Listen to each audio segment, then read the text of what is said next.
दोस्तों नमस्कार। आज मैं फिर एक वीडियो और लेके आ गया हूँ उसी के अगले बढ़ते हुए क्रम में। तो मैंने आपको स्टैटिक जीके के अंदर भारतीय त्यौहार के 3 भागों को कवर करा दिया है और आज हमारा चौथा भाग है जिसमें हम इस इंडियन फेस्टिवल्स जो हैं यानी कि भारतीय त्यौहार हैं इसका आज ये लास्ट पार्ट होने जा रहा है। और इसी के अंदर मैं सबको मतलब कि मैं जितने भी भारतीय त्यौहार हैं उन सबको लेकर ख़त्म कर दूंगा। ठीक है, चलिए हम देरी न करते हुए वीडियो को आगे बढ़ाते हैं। इससे पहले मैं आपको कह दूं कि आप अभी तक यदि मेरे टेलीग्राम चैनल से नहीं जुड़े हैं तो अवश्य जुड़ जाइए। अगर वीडियो आपको अच्छा लगता है तो चैनल को सब्सक्राइब कीजिए, वीडियो को लाइक कीजिए और कमेंट कीजिए। चलिए हम चलते हैं, देखते हैं आज का हमारा पहला कौन सा राज्य है।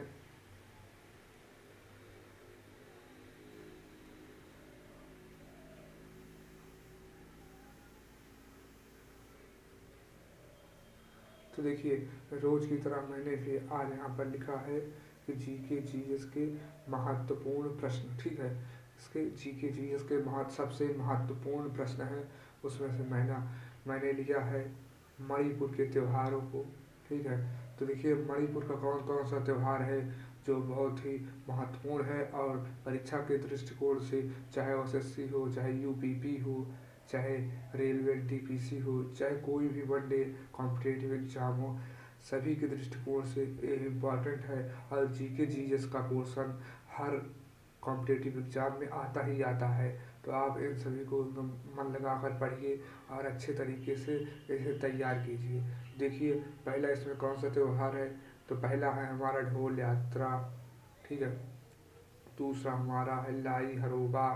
ठीक है, तीसरा है कांग। चौथा क्या है हमारा, तो चौथा हमारा कूट है। पांचवा हमारा कंगनंगाई है। छठा हमारा दशहरा है।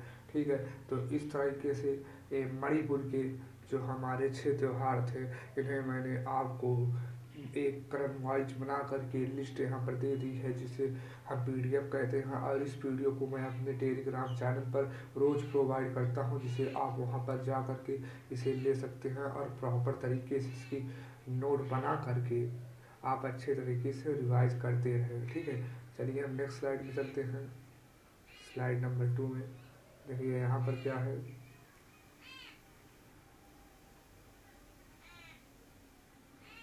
तो यहाँ पर हमने लिया है महाराष्ट्र को। महाराष्ट्र के मुख्य त्योहारों को हमने यहाँ पर लिया है। तो यहाँ पर महाराष्ट्र के मुख्य त्यौहार वैसे कौन कौन से हैं, तो चलिए देखते हैं। देखिए इसमें पहला है गणेश चतुर्थी, पहले नंबर पे आ जाता है। ठीक है, गणेश चतुर्थी को आप जानते ही हैं क्या होता है, गणेश जी का त्यौहार होता है। फिर नाग पंचमी आ जाती है। नाग पंचमी को भी आप भली भांति जानते होंगे कि नाग पंचमी क्या होती है। नाग पंचमी को नाग देवता की पूजा की जाती है, उन्हें दूध पिलाया जाता है। ठीक है, या तो शिवलिंग पर ले जाकर दूध अर्पित किया जाता है। फिर तीसरा हमारा त्यौहार आ जाता है कौन सा, नाराली पंचमी। ठीक है, फिर उसके बाद चौथा हमारा आ जाता है गुड़ी पाड़वा का। ठीक है, जिसे हम गुड़ी पर्व भी कहते हैं। फिर हमारा पांचवा आ जाता है पोलो पोला महोत्सव आ जाता है। ठीक है, फिर छठा हमारा क्या है, तो छठा हमारा है एलिफेटा महोत्सव है। ठीक है, फिर हमारा सातवां आ जाता है, तो हमारा सातवां आ जाता है कालिदास समारोह। क्या हमारा आ जाता है सातवां कालिदास समारोह। उसके बाद आ जाता है पुणे महोत्सव। क्या पुणे महोत्सव, मैंने आपको बताया था कि महोत्सव किसे कहते हैं, जब किसी त्यौहार को बड़े स्तर पर आयोजित कर उसे मनाया जाता है या बड़े स्तर पर उसे लेकर जाया जाता है तो उसे ही महोत्सव कहते हैं, अन्यथा वह उत्सव या त्यौहार ही कहलाता है। ठीक है, चलिए हम नेक्स्ट स्लाइड में बढ़ते हैं और देखते हैं इसमें क्या है। तो आइए स्लाइड नंबर 3 में चलते हैं और यहाँ पर हम देखते हैं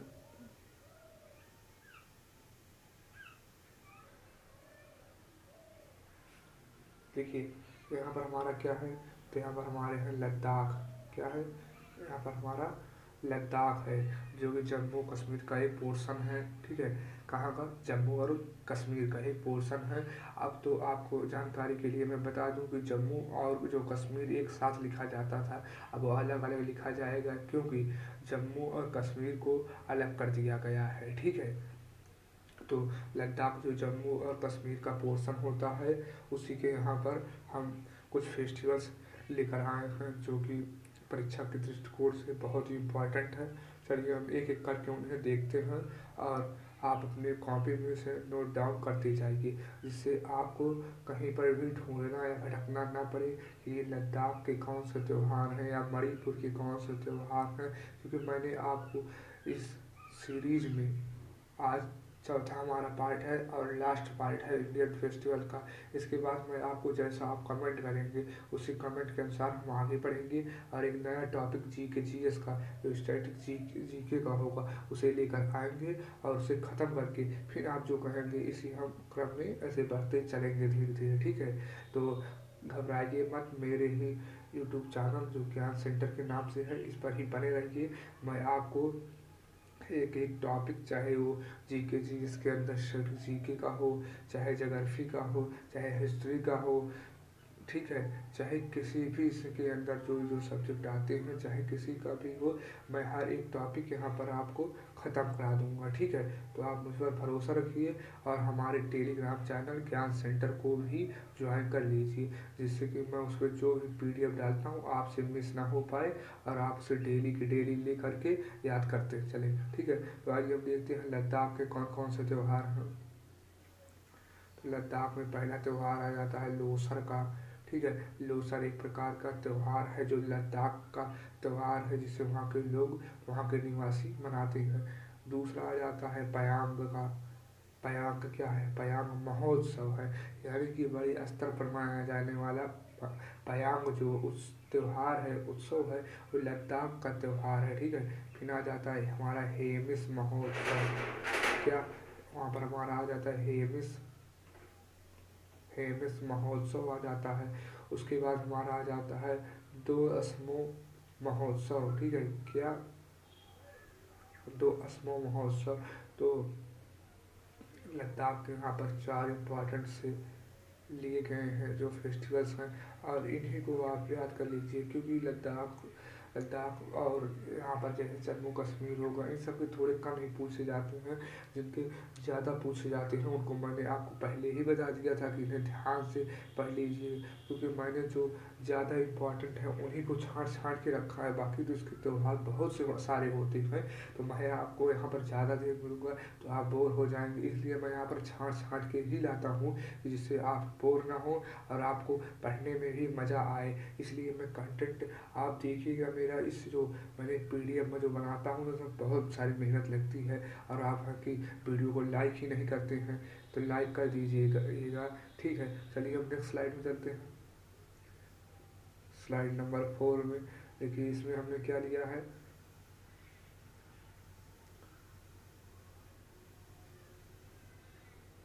तो देखिए, इसमें हमारा है उत्तराखंड। किसका? इसमें हमारा उत्तराखंड है। उत्तराखंड के कौन से महत्वपूर्ण त्यौहार हैं उन सभी को मैंने यहाँ पर ले लिया है। देखिए, इसमें पहले नंबर पे हमारा आ जाता है क्या? यहाँ पर पहले नंबर में हमारा मकर संक्रांति आ जाती है। ठीक है, और दूसरे नंबर पे हमारा क्या आ जाता है? तो दूसरे नंबर में हमारा घी संक्रांति। जिस प्रकार से मकर संक्रांति का त्यौहार मनाया जाता है, ठीक उसी तरीके से, लेकिन इसमें कुछ थोड़ा डिफरेंट होता है, बाकी वैसे ही घी संक्रांति भी मनाई जाती है। और ठीक उसी से मिलता जुलता ये है फूल संक्रांति है। ठीक है, क्या है यहाँ पर? फूल संक्रांति है। फूल संक्रांति भी, घी संक्रांति और मकर संक्रांति। देखिए, संक्रांति के हिसाब से आप यहाँ पर याद कर सकते हैं कि उत्तराखंड के 3 ऐसे त्यौहार होते हैं जिसमें अंत में संक्रांति आ जाता है। तो पहला घी संक्रांति, दूसरा मकर संक्रांति, तीसरा फूल संक्रांति। ठीक है, और अगला नंबर हमारा क्या है? तो अगला नंबर हमारा है बिखोती है। बिखोती भी एक प्रकार का त्यौहार है जो कि उत्तराखंड का है, और मैंने आपको पिछले वीडियो में, यानी कि पिछले लेक्चर्स में बताया था कि उत्तराखंड की राजधानी क्या होती है। तो उत्तराखंड की राजधानी क्या होती है हमारी? तो उत्तराखंड की राजधानी रांची होती है। मैंने आपको पिछले वीडियो में भी बता दिया और इस वीडियो में भी बता दिया, ठीक है। तो चलिए अब देखते हैं हमारा नेक्स्ट त्यौहार कौन सा है। तो हमारा नेक्स्ट त्यौहार है हरेला, ठीक है। कौन सा? तो नेक्स्ट हमारा हरेला है। कौन सा? हरेला है। मैंने हरेला से मुझे याद आया कि मैंने आपको एक पक्षी का नाम बताया था जिसका नाम क्या होता है? हरेली पक्षी। क्या? हरेली, ठीक है। इसका नाम हरेली पक्षी होता है। मैंने इसके बारे में आपको बताया था कि ये पक्षी अपने पैरों के पंजों में 2 लकड़ी के टुकड़े ले रखते हैं और जहाँ पर बैठती है उसी के ऊपर बैठती है। ये अपना जो इसका पंजा होता है वो कभी भी जमीन पर नहीं रखती है, ठीक है। चलिए हम देखते हैं नेक्स्ट हमारा क्या है। देखिए यहाँ पर हमारा नेक्स्ट फेस्टिवल है चैतोल। क्या है? चैतोल। इसके बाद है इगास। क्या है हमारा? चैतोल के बाद हमारा इगास फेस्टिवल है, ठीक है। तो उत्तराखंड के ये 7 फेस्टिवल्स हैं जिन्हें आप अपनी कॉपी में लिखकर नोट डाउन कर लीजिए और इसे समय समय पर रिवाइज करते रहिए जिससे आप इसे भूलने ना पाए, ठीक है। तो इन सातों को आप जो कि उत्तराखंड के हैं इन्हें याद कर लीजिए और याद करने के बाद 3 से 4 बार लिखकर प्रैक्टिस कीजिए। प्रैक्टिस करने के बाद आप इसे 2 से 3 बार रिवाइज अपने मन में कीजिए और मन में रिवाइज करने के बाद मैं गारंटी देता हूँ कि आप इसे नहीं भूल पाएंगे, ठीक है। लेकिन जो मैं कहता हूँ उसे आप करिए तभी यह संभव है, ठीक है। चलिए हम देखते हैं नेक्स्ट स्लाइड में। तो नेक्स्ट स्लाइड में हमने ले लिया है क्या? मैप को, ठीक है। तो जैसा कि मैं मैप को रोज ही लाता हूँ तो आज देखिए कौन कौन से मैप हैं। तो यहाँ पर किसका लिया है मैंने? तो यहाँ पर मैं आपको दिखा देता हूँ। ये देखिए यहाँ पर लिया है मैंने किसका? मणिपुर का। किसका मैं लिया आज? आज मणिपुर का लिया है, ठीक है। तो मणिपुर का मैंने फेस्टिवल आपको बता ही दिया और उसे अब मैप में मैं दिखा दे रहा हूँ और यहाँ पर आपको बताना चाहूँगा कि कौन सा क्षेत्र कहाँ पर स्थित है। देख सकते हैं आप यहाँ पर म्यांमार है, ठीक है। यहाँ पर हमारा चंदेल है, ठीक है। तो इस तरीके से आप यहाँ पर देख सकते हैं, यहाँ पर देख सकते हैं। ये देखिए इसमें कई सारे स्थान दिए गए हैं। यहाँ पर नागालैंड है, कई सारे आपको यहाँ पर दिखाई दे रहे हो जिन्हें आप यहाँ पर अच्छी तरीके से याद कर लीजिएगा और अपने मन में इसको रिवाइज कर लीजिएगा, ठीक है। यहाँ पर देखिए कुछ संकेत भी दे दिए गए हैं कि कौन सा संकेत यहाँ पर क्या है तो उसका क्या मतलब होता है। तो आप इस तरीके से मणिपुर के मैप को अच्छी तरीके से समझ चुके होंगे, मैं यही उम्मीद करता हूँ। और आपको मैंने जैसे पहले भी बताया था कि भारत का कुछ इंडिया का मैप इस तरीके से होता है। देखिए यहाँ पर छोटे पार्ट में, छोटे पोर्शन में यहाँ पर बना कर दे दिया है और उसी के अंदर यानी कि इंडिया के अंदर ही ये जो मणिपुर राज्य है, इस मणिपुर राज्य के अंदर ही ये सब सारे क्षेत्र हैं। तो यहाँ पर आपको मैप में मणिपुर दिखाई देगा और मणिपुर के अंदर ही ये सारे क्षेत्र जो यहाँ पर दिखाई दे रहे हैं आपको दिखाई दे जाएंगे, ठीक है। यदि आपको ऐसे समझ में नहीं आ रहा है तो आप मुझे कमेंट कीजिए, मैं और अच्छे तरीके से एक्सप्लेन करने का कोशिश करता हूँ जिससे कि आपको और अच्छे तरीके से आ जाए, ठीक है। चलिए हम नेक्स्ट स्लाइड में आगे बढ़ते हैं, स्लाइड नंबर 6 पर। तो स्लाइड नंबर 6 हमारी क्या कहती है? तो स्लाइड नंबर 6 कहती है हमारी महाराष्ट्र के बारे में कुछ बताती है। देख लेते हैं महाराष्ट्र के बारे में क्या बता रही है। तो महाराष्ट्र में देखिए यहाँ पर है और आपको यहाँ पर दिखा रहा है कि यहाँ पर हमारा अरब सागर है, यहाँ आंध्र प्रदेश है, यहाँ कर्नाटका है, ठीक है। क्या है? यहाँ पर हमारा कर्नाटका है, यहाँ गुजरात है, ठीक है, यहाँ मध्य प्रदेश है। तो इस तरीके से आप यहाँ पर देख सकते हैं छोटे छोटे कई सारे क्षेत्र दिखाई दे रहे हैं जिन्हें आप अपनी कॉपी में नोट डाउन कर लीजिएगा कौन सा राज्य कहाँ पर स्थित है और इन संकेतों का क्या मतलब होता है, ठीक है। चलिए हम देख लेते हैं और अपने नेक्स्ट स्लाइड में आगे की ओर बढ़ते हैं। तो हमारी नेक्स्ट स्लाइड क्या है? तो हम सबको छोड़ देते हैं और हम 8वीं स्लाइड पे आ जाते हैं और यहाँ पर मैं आपको दिखाना चाहता हूँ झारखंड का मैप। यहाँ पर देखिए झारखंड में क्या है, ठीक है। तो देखिए यहाँ पर झारखंड में क्या है? झारखंड में जहाँ पर छत्तीसगढ़ है, यहाँ पर वेस्ट बंगाल है, यहाँ पर रांची है, ठीक है, और यहाँ पर क्या है? उड़ीसा है, ठीक है। तो यहाँ पर मैं आपको बता देना चाहता हूँ कि जो उड़ीसा होता है इसकी राजधानी भुवनेश्वर होती है, ठीक है। क्या भुवनेश्वर हो गई इसकी राजधानी। छत्तीसगढ़ हो गया, रांची हो गई, वेस्ट बंगाल हो गया। यहाँ पर बहुत सारे छोटे छोटे देखिए आपको दिखाई दे रहे हैं। जैसे आप जूम करके यहाँ पर PDF जब मैं आपको प्रोवाइड करूँगा तो आप उसमें से देख लीजिएगा, ठीक है। यहाँ पर देखिए आप मैंने यहाँ पर ढेर सारे बता दिए हैं और आप इन सभी को अच्छे तरीके से रिवाइज कर लीजिएगा और आप इसे नोट डाउन कर लीजिएगा। और हम चलते हैं नेक्स्ट स्लाइड में। और देखिए यहाँ पर मैं आपको कुछ बताना चाहता हूँ। तो देखिए यहाँ पर मैं आपको बताना चाहता हूँ कि अभी तक यदि आप मेरे टेलीग्राम चैनल से नहीं जुड़े हैं तो ज्ञान सेंटर नाम से मेरा टेलीग्राम चैनल है, उस पर आप जुड़ जाइए। और जुड़ने के बाद वहाँ पर आपको एक एक PDF दिखाई दी जाएगी जो भी मैं यहाँ पर वीडियो प्रोवाइड करता हूँ, ठीक है। और यदि आपको वहाँ पर PDF नहीं मिल पा रही है, यदि कोई समस्या हो रही है तो मैंने इस वीडियो के नीचे ही डिस्क्रिप्शन बॉक्स में अपना इंस्टाग्राम ID और फेसबुक ID का लिंक दे दिया है, जिससे आप उसे मेरे इंस्टाग्राम या फेसबुक पर मुझे कमेंट के माध्यम से या मुझे मैसेज के माध्यम से बता सकते हैं कि हाँ सर हमें ये प्रॉब्लम हो रही है, तो मैं उसका सल्यूशन जल्द से जल्द करके आपको दे दूँगा कि देखिए ये आपकी प्रॉब्लम सॉल्व हो चुकी है। तो ठीक है, हम चलिए मिलते हैं नेक्स्ट वीडियो में।